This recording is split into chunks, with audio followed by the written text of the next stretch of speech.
On a commencé par un atelier d'écriture suite au spectacle que les élèves étaient allés voir au premier trimestre, Mauvaise graine. C'est une pièce qui aborde l'engagement chez les adolescents, qui aborde les rêves d'avenir pour la jeunesse et ce qui pose la question de comment se faire entendre aujourd'hui dans le monde. On a essayé de construire une pièce de théâtre avec toute la classe en fait. On a inventé des textes et on s'est réparti des scènes par groupe.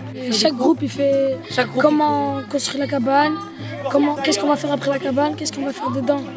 Et à la fin, l'intervenante, elle a regroupé toutes les parties pour faire le texte. Ce texte, justement, qui était une petite pièce de théâtre, ils l'ont mise en scène et ils vont le jouer ce soir.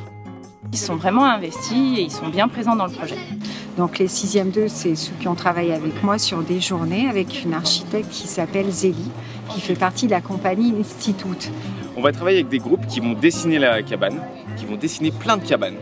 Ensuite, il y a d'autres groupes qui vont faire des maquettes de ces cabanes dessinées. Et ensuite, ils se retrouvent tous pendant une semaine pour construire la cabane. C'est-à-dire qu'il y en a qui ont excellé dans le bricolage, donc scier, percer, meuler. Il y en a qui ont jardiné aussi, parce qu'autour de la cabane, la dernière journée, elle était consacrée au décor floral. La cabane, elle reste là, et l'objectif, c'est que les habitants s'en emparent.